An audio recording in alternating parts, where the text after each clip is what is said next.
Hello, welcome back to our six-part series on the arts of Africa. My name is Dr. Raphael Chacon, and I'm a professor of art history and criticism at the University of Montana in Missoula, Montana in the Western United States. I'm also the director of the Montana Museum of Art and Culture at the U of M. These short lectures are intended to share with you some of the exciting programming that we are doing at the Montana Museum of Art and Culture, and to offer you a broader context for the works on display at the University Museum. And these works are also available through our virtual docent tours. At the end of this PowerPoint presentation, you'll see a screen with information on how to access those tours online. And don't forget to subscribe to our YouTube channel. So let me share my screen shortly, and we'll get started with today's lecture.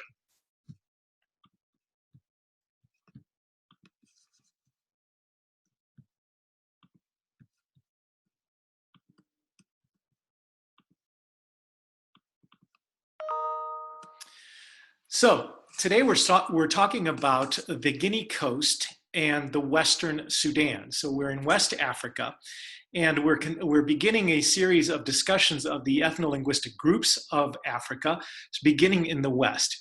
And what is known as the Guinea Coast, or the Western Sudan, if you move farther inland, is a very interesting part of Africa with a very rich history, namely because this is the area where Europeans first encountered African civilization besides the Mediterranean basin, which they'd had contact with for thousands of years. So as European powers began to round the coast of Africa heading south, they came along this western coast, which they proceeded to call the Guinea Coast. And we'll talk about that shortly. Today, the countries of Guinea, Sierra Leone, and Liberia form the larger part of the historic Guinea Coast.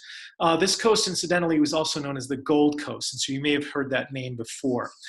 And this part of Africa is very interesting, and it was particularly interesting to European travelers beginning in the 15th and throughout the 16th centuries and into modern times.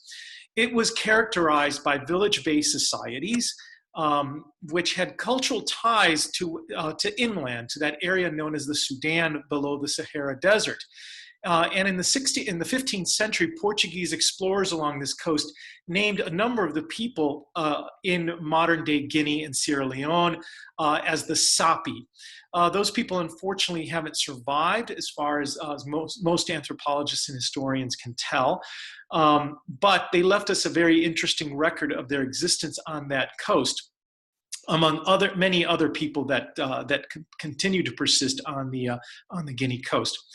They spoke a language known as Mande, and that language actually is from the Sudan region of Mali, so it's farther inland, and that language has been moving quite steadily towards the south into the Guinea Coast.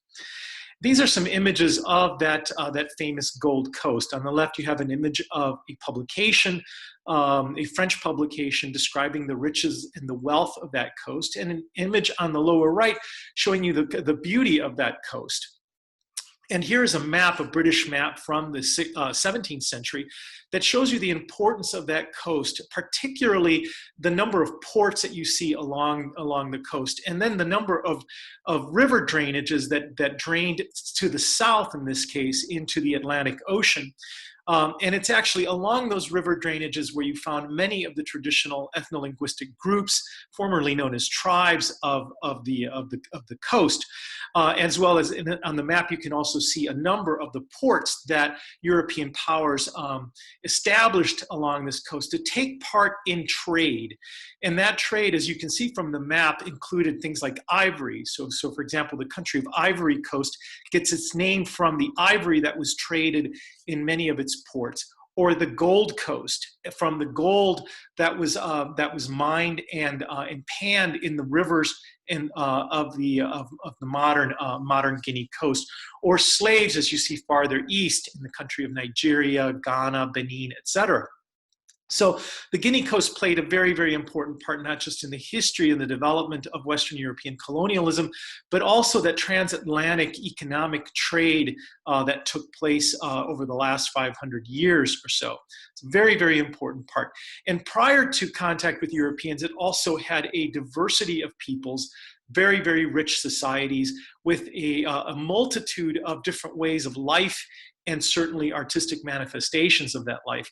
And here's another map. This one, I believe, is a French map showing us that Guinea Coast, again, with the importance of its geographic features such as rivers, mountains inland, and beyond those mountains, the region known as the Western Sudan below the Sahara Desert.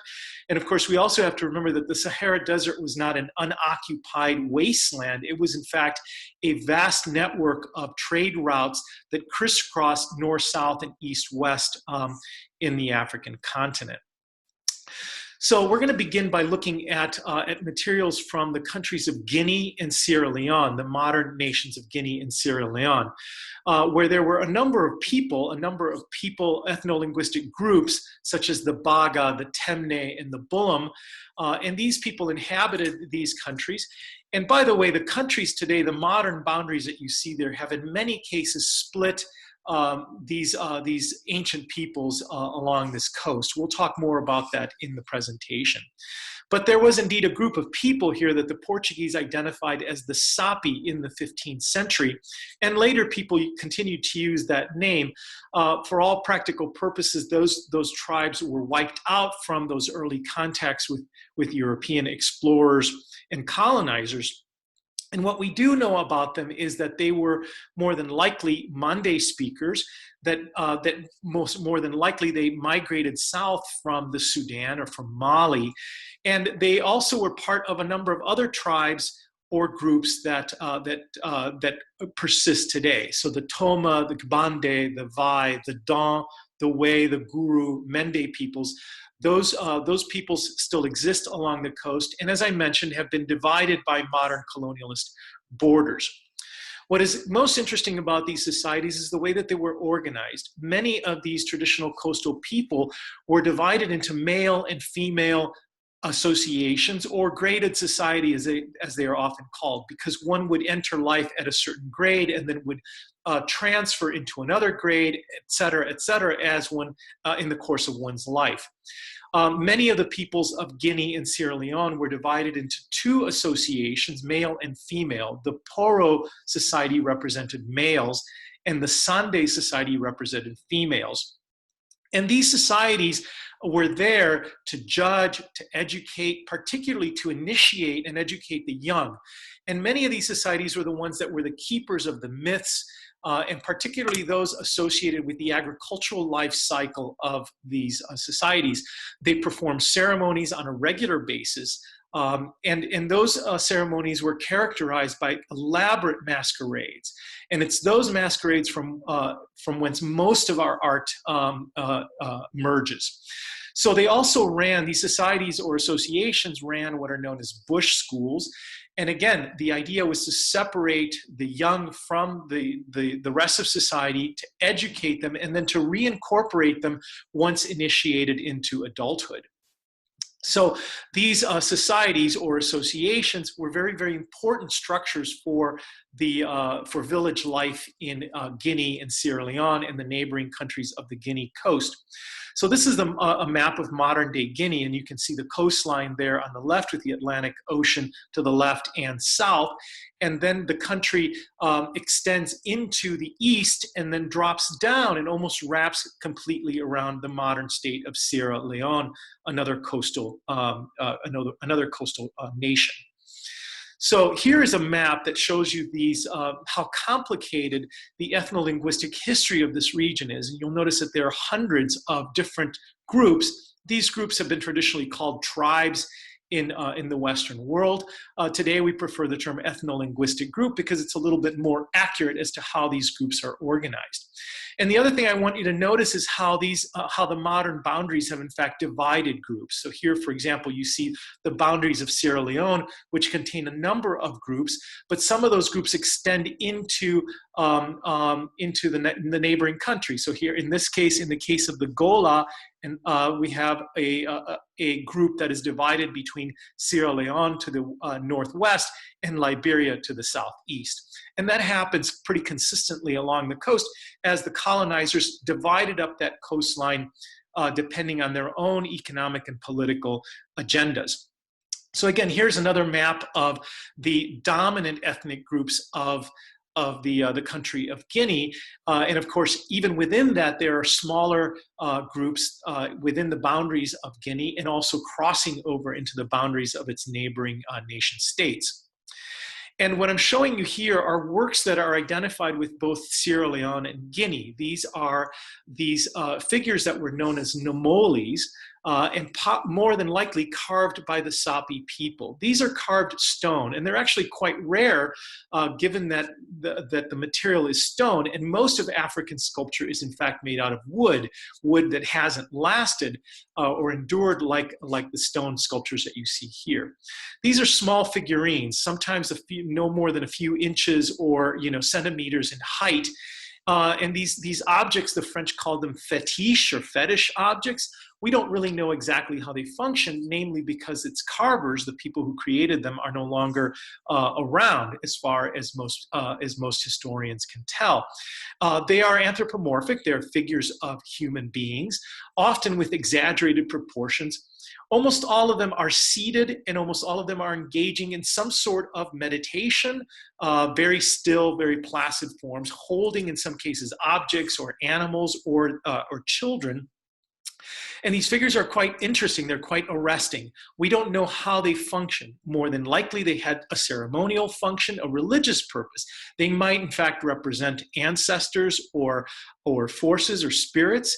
We don't know precisely. But what we do see here is, in fact, a robust carving tradition in stone. And so that's why these sculptures are unique and exceptional.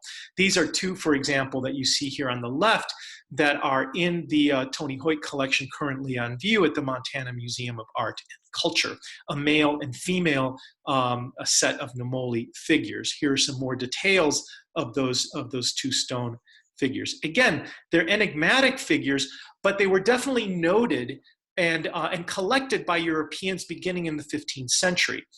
We know that the Portuguese, in fact, began to collect these things, and the Portuguese began to interact with these stone carvers, such that, beginning in the 15th century, an early form of syncretism began between the West and traditional African carvers. And the syncretism led to some very interesting art. That is, art that was both Western European in content in some cases, and African in style. This is, in fact, the roots of early tourist art. In fact, Africans responding to the demands and the needs and the expectations of these trading partners from Western Europe. So a number of luxury items, particularly carved out of ivory, things like spoons and forks and hunting horns and salt cellars, were in fact created by the Portuguese and their African counterparts and brought back to Europe for Western European collections. So I'm just showing you here a couple of those items, and what we see in these items, actually this is one object that is carved out of ivory, that is out of an elephant tusk, and it is a salt cellar. That circular orb that you see there is in fact a salt cellar. The lid is carved with figures, and then the base of that salt cellar is also carved with figures. This was more than likely an African carver responding to the needs of Europeans, the desires of Europeans. The salt cellar, of course, would contain salt, and it would be placed on a table of an aristocratic or royal household in Western Europe, more than likely in Portugal.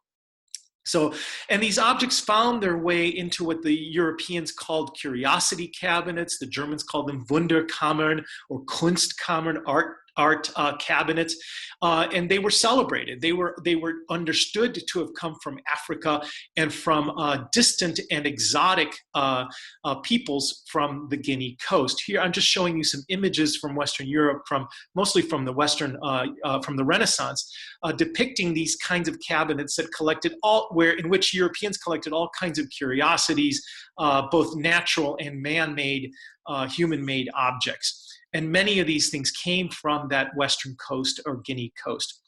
Some art historians have noted that that style, that kind of robust muscular style of these African carvers from the Guinea Coast, may have actually impacted Western European art. I'm showing you a famous monastery in Lisbon, which has evidence of that kind of style, that African style, in much of its late Gothic and early Renaissance Manueline style architecture. So, but I want to take you now back to talk about the traditional peoples of this coast. And in the case of the Baga are very much alive and well in the country of Guinea. They're a coastal people. Here is, in fact, the map of Guinea, and it shows you its position here in this other map in the Western continent. So it's in the westernmost part of the Guinea coast. It has a long coastline, and as I mentioned earlier, it wraps around the countries of Sierra Leone and a portion of Liberia.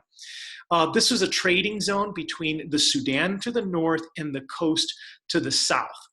The Baga people were a coastal people, or are about a coastal people, and they speak a language known as Suzu. This is a Mande-based language, and it's a trade language. The name, actually, the Baga, derives from the Bairaka, and that means people of the sea, people of the seaside. And it's believed that they migrated to this region in the 13th century to both Guinea-Bissau and Guinea, and then maybe in farther south into Sierra Leone. They have a very, very distinctive masquerade with a very distinctive mask, and I'm going to introduce you to that in just shortly. That mask is known as the Nimba Mask, and it represents a primordial mother figure. This is a woman who has borne children, and she emerges in a post-harvest ceremony related to fertility, nurturance, maternity. Now, these ceremonies apparently were abandoned in the 1950s, and sometimes they are performed for the purposes of stage performances and even tourists. Nevertheless, they were recorded, they were documented, they were filmed early in the 20th century. So this is the famous Nimba Mask, of which there are many in collections around the world. Again, this figure is a mask, but it's actually more like a headdress. It's worn above the head, so you would see the human, the individual's head would be in the torso of the figure, with the large neck and head of the figure carved out of wood, surmounted on the head of the impersonator or the individual wearing it. More than likely, that individual would have been a male, and that male would have carried this in procession, in performance at a masquerade.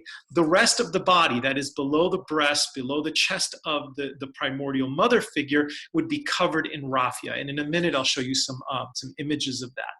So this represented the primordial mother figure for the Baga people, the protector, if you will, of pregnant women, of fertility among women, and she presides over all agricultural ceremonies of the Baga people. She represents, in some ways, female power at its highest, at its zenith. So these sculptures are quite interesting. They're carved out of wood, and then they have a number of accoutrements that are made out of brass or copper, often out of nails or tacks that are then hammered onto the form to create patterns on the form.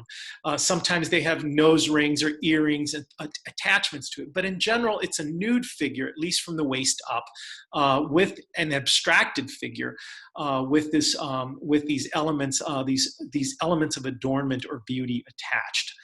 So the figures are known for this beautiful sagittal crest, a kind of very pronounced form on the top of the head, a very distinctive nose, sometimes a small mouth, very steady gaze in the eyes. And here you see some images of those figures in their original context, in the villages of the Baga people of the Guinea Coast. The image on the right is quite arresting because you actually see a figure wearing the headdress or the mask, but you see the entire outfit is in fact a skirt of raffia, this natural grass, and then sometimes clothing on the shoulders and the torso of the figure. And there you see it in performance. Now, what you have to remember is that what we often see in the museum context is only the sculpted piece. We don't see the costume, and we certainly miss the rest of the ceremony. So we can't hear the stories, we can't hear the music or the drumming that accompanied the form. Much of African art came, much of its masks in particular, and its monumental sculpture came from that kind of context, the context of the masquerade, a communal context. So here we see some other images of these Nimba figures of the Baga people, including a couple that are currently on view in Missoula, Montana at the Montana Museum of Art and Culture. And both of these come from the Tony Hoyt collection in Western Montana. Again, these are, this is one image of one of his, of Tony Hoyt's Nimbas, and here's a second one, both beautifully carved, abstracted forms of that primordial mother. So, as I mentioned, the Baga people are coastal people, and I want to take you now farther down that coast beyond Guinea and Sierra Leone to Liberia, and talk about another group of people that have a very interesting village life as well. And these are the people, the Dawn people of Liberia and Ivory Coast. And actually, here you have a map of which how far we're moving. We're moving south and east along the Guinea Coast into the modern countries of Liberia, and then farther south into Ivory Coast. And we're going to look at a group known as the Dawn people. And notice that they're not a coastal people, they're actually an inland people. And again, a society that is impacted not just by the coastal societies, but also by the Sudanese farther north, the societies of inland Africa. So the Dawn of Liberia and Ivory Coast also mask. And in this case, they're not organized by associations, but rather they're organized by family lineages. So you belong to a family and you belong to that group or that lineage, and your masking takes place within the family group. There are a number of very interesting masks that belong to the Dawn people. For example, there's a group of peacekeeping masks, that's what they're called, that are used by the chiefs of these various villages in diplomatic exchanges. There are images that represent the lay or the spirits of the Dan, that is, the spiritual forces that impact and guide the people.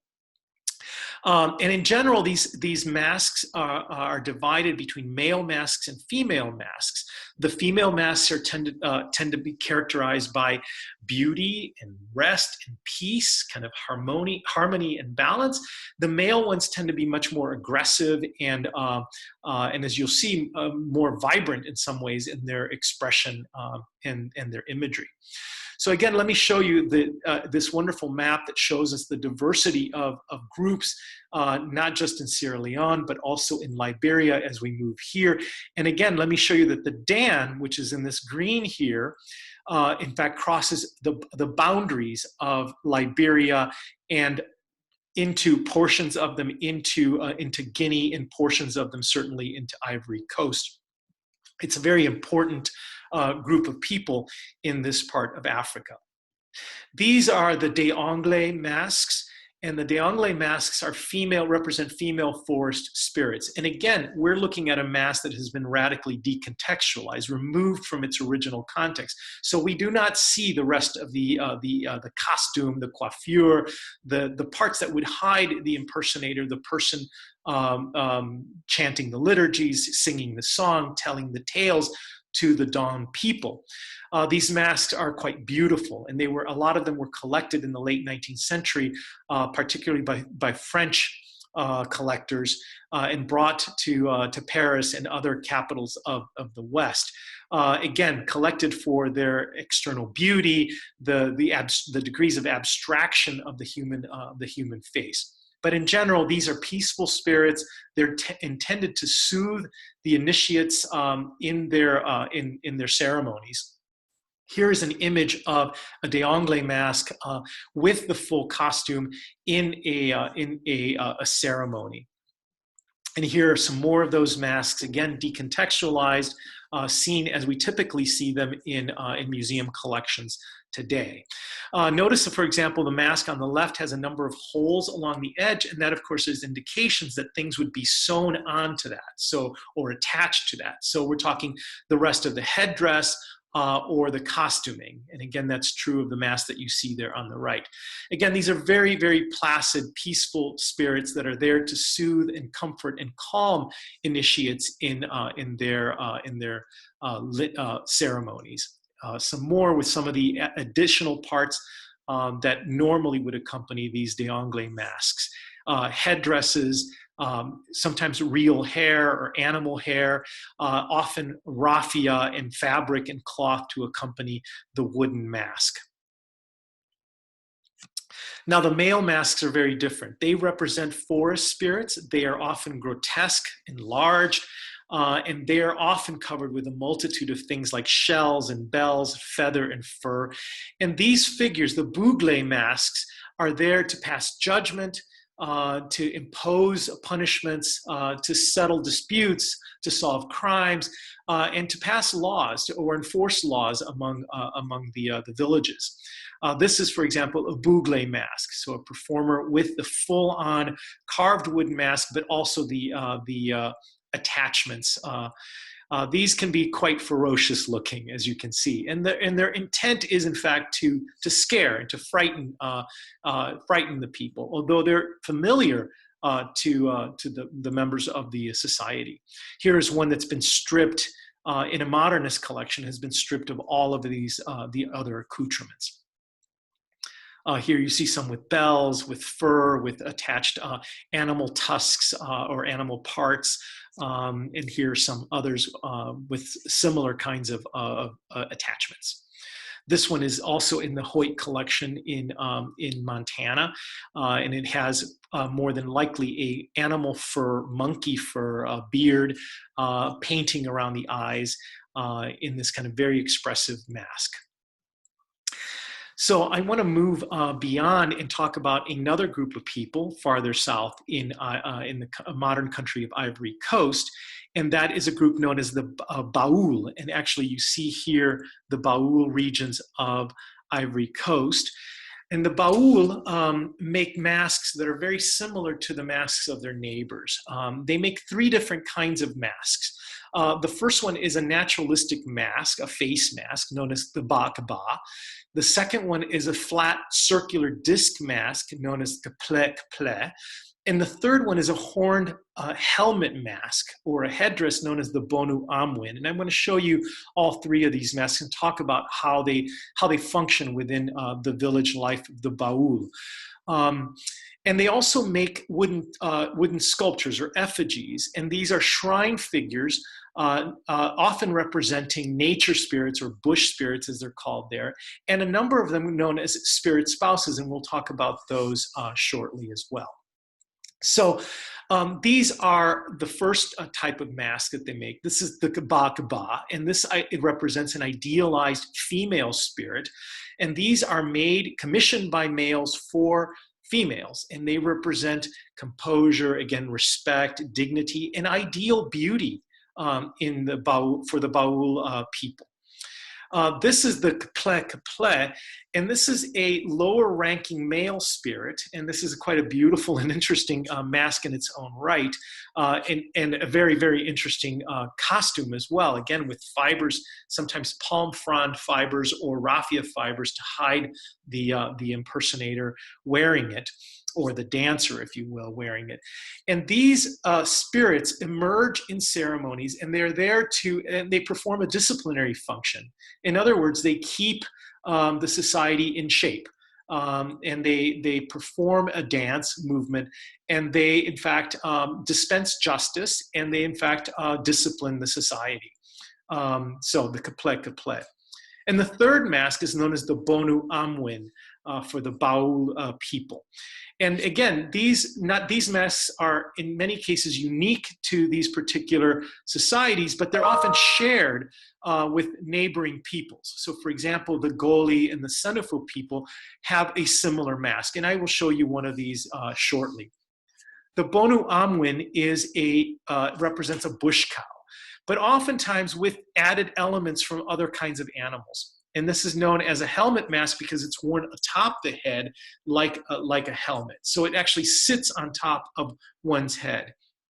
And again, it represents a kind of ferocious, a very angry, sometimes almost comical looking bush cow for the Baoul. And this is one on view currently in Montana, Bonu Amwin from the Baoul. And sometimes, again, these masks will morph into other kinds of creatures. So they may start looking more like a bush cow, but take on properties from other animals. In this case, for example, it's surmounted by two birds facing each other. The face itself looks more monkey-like than it does bush cow-like, but this is a Bonu Amwin of the Baoul people. I mentioned that the Baoul also carve effigies, human effigies, and these again are kept in shrines, in particularly house shrines. They are male and female effigies. Now, many of the traditional peoples of Western Africa have ancestral figures, so the primordial couple, male and female, that from whom we all derive or descend. In some cases, they represent other kinds of forces. So, for example, here, the Blolo Bian and the Blolo Bla represent male and female spirit spouses. That is, that individuals in this world also marry spiritual entities. So they may be, in fact, married to the living families here, but they will also have a spirit spouse. And that spirit spouse is represented or embodied by the sculptures that you see here in front of you. And these are actually quite well documented. And I want to point you to the scholarship of Susan Vogel, who actually spent quite a bit of time studying this tradition of the spirit spouse. For example, the individual that she notes here in this photograph, she says, a diviner advised this man to have a spirit's wife commissioned after he was unable to find a wife in this world. And today he now has a wife and 6 children. The figure that he has, the carved figure, the clothing indicates that the figure is a very modern, prosperous woman, most likely from an urban area. And I want to show you on the right another photograph from one of Susan Vogel's publications showing you the kind of variety and the array of figures, some quite modern and quite westernized, if you will, and some quite traditional. I particularly like the boxer on the right. And again, men and women will both have and be married to their spirit spouses, and they will tend to those spirit spouses much like they would their own living spouses. And they do this throughout their lifetime. They have children with these spouses. The spouses bring them good luck and good fortune in life as their real spouses. And I shouldn't use that term real spouses because the spirit spouse is very much a real spouse among these people. So we've looked at traditional societies along the coast in a different array of folks along the Guinea Coast, but I want to move now to the Western Sudan. And again, just a reminder that these modern countries, both whether they're coastal or whether they're inland, those colonial boundaries are in fact artificial and imposed on many of these ethno-linguistic groups by the colonial powers. One can divide these regions, the coastal regions and the Sudan, the region of the Western Sudan, by the languages that they speak. There are Mande speakers of the Western coast in the countries of Senegal, Gambia, Guinea-Bissau, parts of Mali, and coastal Guinea. And then there are Voltaic speakers, and that comes from Volta, the Volta River, and that's, of course, the central region in the Western Sudan. So that's inland, and that includes the peoples of Mali, Burkina Faso, which used to be known as Upper Volta, northern Ghana, and northern Ivory Coast. So some of these countries along the Guinea coast, like Ghana and Ivory Coast, their northern regions, the people there speak Voltaic languages rather than Mande. So here, for example, is the expanse of Voltaic languages in this Western Sudanese region. That's the areas that you see there in yellow. So it spans across the boundaries of southwestern Mali over into Senegal in the west, Guinea in the south, and parts of Ivory Coast, northern Ivory Coast, farther south along the coast. So I want to talk about a group of people from Mali, and this is a very interesting group known as the Dogon people, and they are related to the inland Niger Delta peoples. In a minute, I'll show you a map where they're from. And they actually apparently displaced a number of people, forcing them to move farther south to the coast, the Talam peoples. And subsequently, the Dogon took over an area known as the Bandiagara Plateau, and they built their homes into the cliffs of the Bandiagara Plateau in the 15th century. They continued some of their predecessors' traditions, for example, burying their dead in caves, housing made out of mud and cane, kind of adobe-style architecture, and they also continued their wood carving tradition. But they had their own rich mythological life and a fabulous masquerade, including a diversity of many, many, many different kinds of masks. And at that masquerade, you're likely to see Ama, their creator deity.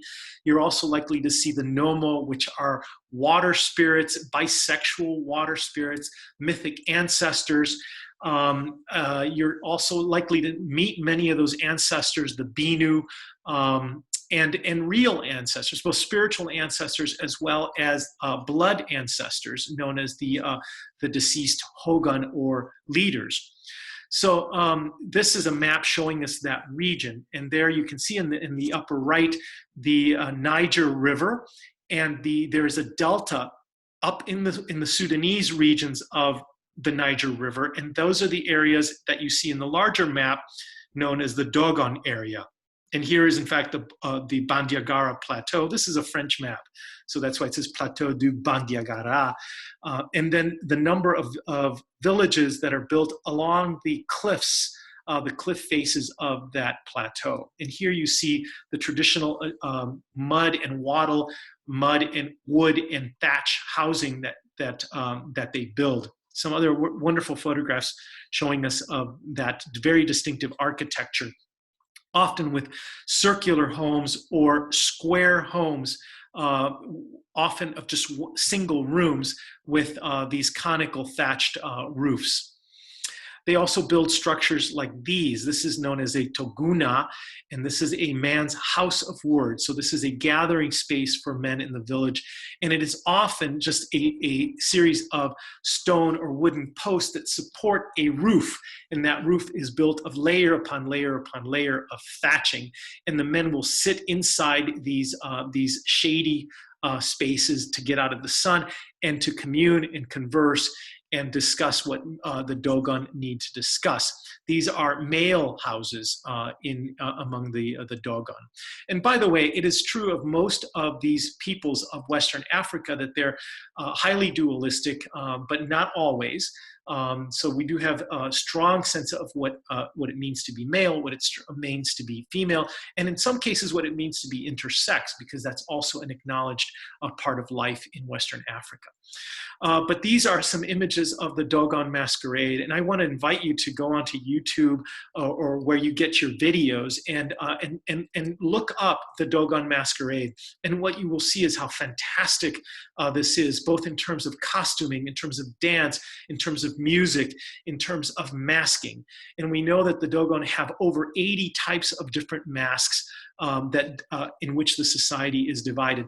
Not only do these masks represent their own ancestors and their own spirits and their own traditions, but sometimes they mock their neighbors and their rivals with masks as well.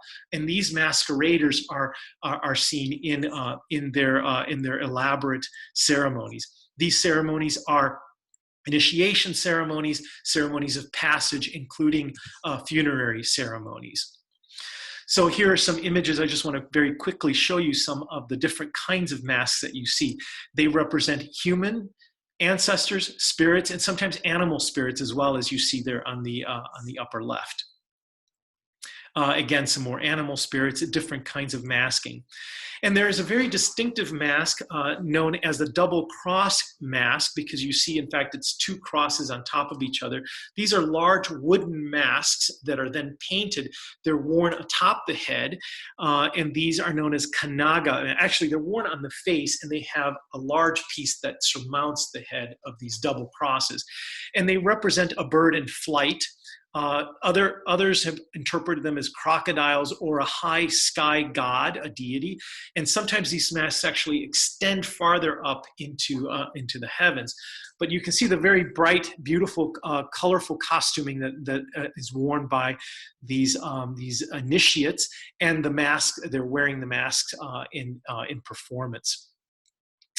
Here is another Kanaga mask, and there you see the abstracted face down below and the animal part up on top, the double cross up on top. Some historians have called these salamanders as well, where the human face, or the face that covers the human face, the mask that covers the human face, may in fact represent the head of a beast coming down from the heavens toward our space or toward the community. Again, wearers with the Kanaga mask. The interesting place where you see that Kanaga mask are on these carved granary doors, and this is one in the Molly Shepard collection currently on view at the Montana Museum of Art and Culture. And what we see here is, in fact, a carved door that would then protect the grain stored inside the granary building. The carved wooden door has a latch here on the left and a hinge on the right. And almost all of it, the entirety of it, is carved with figures. So we have, in fact, images of the Dogon here in multiplicity, sometimes images of animals, like we see these antelope-like forms facing each other down at the base. And then up on top, you'll notice, again, a mother figure with children sitting left and right, images of breasts on the right, again, allusions to fertility and fecundity, multiplicity. And then at the very top, a row of figures standing next to each other, holding hands, and they're wearing Kanaga masks. So much like the images that I just showed you in the previous photographs. So a granary door with carved with these wonderful abstractions of these figures wearing Kanaga masks atop. And again, the whole idea of this panel is to, in fact, it's almost like a prayer or an incantation for abundance, repetition, a multitude, a robust community, a healthy, robust community. So that is one of the Sudanese groups, one of the more interesting ethno-linguistic groups of modern-day Mali. There is another group that crosses many borders in the Western Sudan and reaches down into the coastal Ghanaian countries, and that group is known as the Senufo. This is a Voltaic-speaking group. Again, they're associated with the groups along the Niger Delta, the Volta-speaking groups. These are a matrilineal society that are related to the neighbors, the Dogon in Mali and in neighboring Burkina Faso. They have a bipartite god, a god that has both male and female properties, that represents creativity, nurturance, protection for the people. And they have associations, Poro societies and Sandongo associations, male and female associations that are there, again, to maintain the social fabric and resolve problems and conflicts within the society. The Poro Association initiates young men into manhood.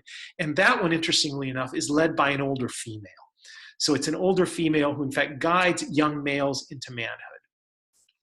So this is the Senufo region in this map of Africa here on the left. And again, you can see the Senufo cross many boundaries, southern Mali, northern Ivory Coast, southwestern Burkina Faso or Upper Volta, and then a portion of the modern nation of Ghana. And again, here's another map. This one is, I believe, Ivory Coast, and you can see the Senufo here in the north, but then they extend into the regions, if you continue north, into Burkina Faso. And again, we are in this part of Africa here in the transition between the Western Sudan and the Guinea Coast. So here is quite a complicated map. It's mostly of Burkina Faso. That's the nation that you see right here, formerly known as Upper Volta. But the area that you see here in gray with these hash marks is the Senufo lands. And as you can see, the Senufo cross over into Mali, down into Ivory Coast, and extend into a good portion of southwestern Burkina Faso. And they, of course, have many different neighbors to the north and east and west. So this is a Senufo, a carved figure. This is known as a rhythm pounder. It's a beautiful form in the Hoyt collection in Western Montana. And what it shows us is, in fact, a large object. It's about, I would say, maybe 2.5 feet, almost 3 feet high. It's held by its arms, and it's pounded into the ground. It's known as a rhythm pounder because what happens during funerary ceremonies when the body is being laid to rest and carried in procession, the rhythm pounders pound the rhythm to mark the pace for the processants, and also to call upon the spirits of the other side to welcome the dead to beyond. These figures represent a primordial, ancestral mother figure, the most beautiful, idealized female in the society. And some scholars have argued that originally these pounders were used to pound grain in large wooden bowls. So you'd fill the bowl on the floor, and then you would pound that grain. And that at some point they began to actually carve them to figurate these figures, or these pounders, with important images like this beautiful primordial mother figure. As you can see, the figure is abstracted. The salient parts are exaggerated or magnified to promote the idea of fecundity and beauty, ideal beauty in the female. Likewise, the Senufo have figures that represent male forms, male entities. For example, there is a figure known as the Kaponyugu figure, or the fire spitter. And this fire spitter is associated with the Poro society. These are forest spirits that also appear at funerals, and they're there to release the spirit of the dead. And these are very powerful liminal creatures. I'm just showing you an anthropologist's drawing on the left, showing you the whole outfit, and then the mask on the right, which would be worn as a headdress atop the head of the wearer or the performer. Here, for example, is a Senufo masquerader in full ensemble. The one on the right is actually about to put a mask on, or recently having taken one off. Again, this is the fire spitter. And the fire spitter is a kind of dragon-like form, sometimes double-headed dragon, like the one that you see there in the central image. They're ferocious. They're powerful. They're liminal. That is, that they exist between the land of the living, the land of the dead, between the civilized community and the bush, the forest, the wild. They are transitional figures. And of course, they play a transitional figure in helping, assisting the spirit from this realm to the next. So very, very powerful entities, and beautiful carved masks, as you can see in these examples. This one very brightly painted in these images. This is the one that is currently on view in Montana in the Hoyt collection, a very powerful entity in its own right.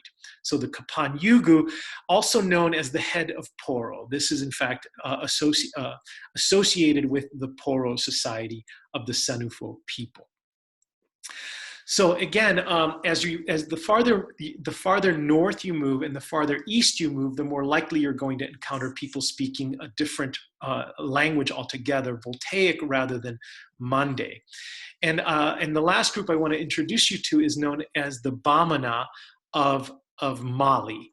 And these are Mande speakers of southwestern Mali. So rather than speaking Voltaic, which is what we see among the Dogon, they actually speak Mande. They have a very rich history going back to the kingdom of Mali and a founder king, a divine being by the name of Sundiata. And they are known for their exquisite mud cloths and exquisite metallurgy, and also masquerades. They have a number of different masks, and I'm going to introduce you to a couple of these. The first one is the Entomo Mask. which is associated with the Mutual Aid Society for Uncircumcised Young Males. And they hold their initiation ceremonies during harvest festivals, the Entomo Mask. Then there's an agricultural society known as the Chiwara, and that represents the primordial myths of the Bamana people. And by the way, Bamana is also, you will often see it as Bambara, but they are the Bamana people of Mali. And then there are a few others, but we won't dwell on them since I won't be showing you examples of those. But both the Entomo and the Chiwara are very interesting masquerades. So here is the Entomo, a typical Entomo mask. It's carved out of wood, and it has these number of tines that project from the forehead. I call them tines because they look like forks, the tines of a fork to me. These are very important because what they tell us is whether the figure is male, female, or intersexed, and they have all of the above. And the masks are often bare, as you see them, as you see this one on the right, and often they're quite elaborate with images of carved antelope, for example, like the one that you have on the left, or additions of cowrie shells, jewelry, other pieces of bling or accoutrements, as they say. These three are in the Hoyt collection, and they're very interesting masks in their own right. More than likely carved in the same village or the same region because of the shared use of materials here.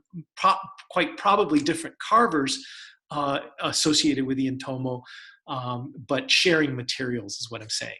So, and you see that pieces of silver, copper, brass in some cases have been hammered with tacks and brads to both the tines and the face of the carved wood Entomo mask. The second mask that I want to show you related to the Bamana are associated with this agricultural society known as the Chiwara. What happens at the time of the preparing of the fields for planting is that the primordial couple, male and female, reemerge in this masquerade. So we have figures that represent the first mother and the first father, and they wear these headdresses that are representations of that primordial couple. They are antelopes. So what we see is, in fact, a male and female antelope. And the female is interesting because she has a child on her back. And what these individuals do is they perform an agricultural ceremony in which they hoe the furrows of the fields and fertilize those in a dance in order to promote the productivity and the abundance of the crops in the fields.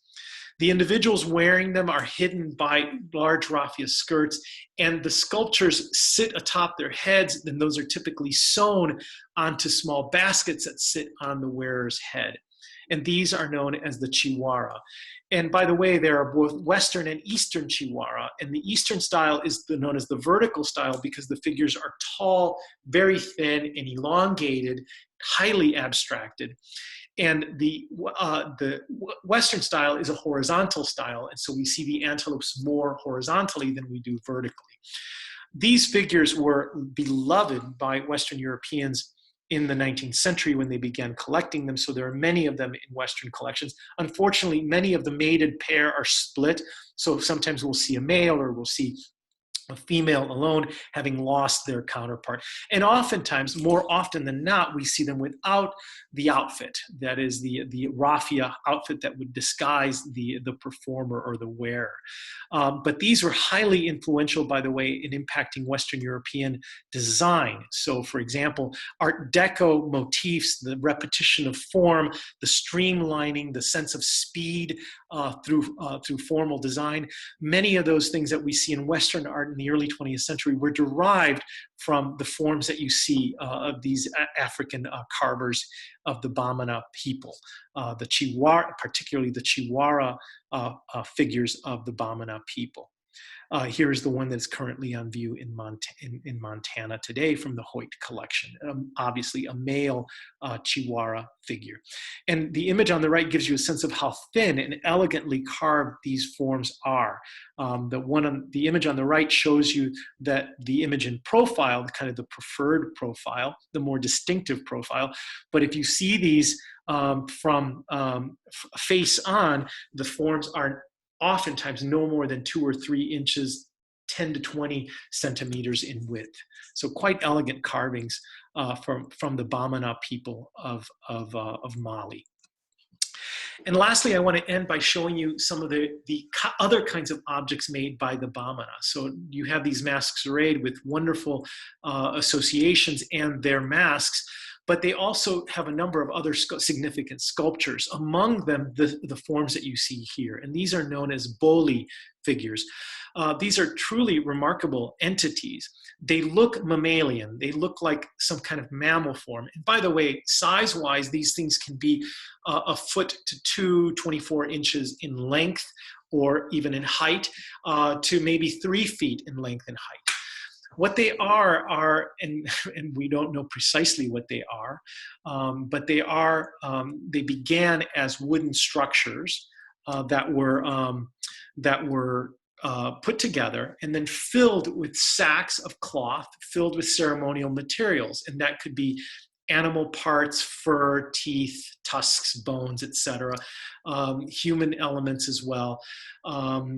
All kinds of ceremonial material put together to form this thing. And then the thing is encrusted, ceremony after ceremony after ceremony, with layers of all kinds of different material.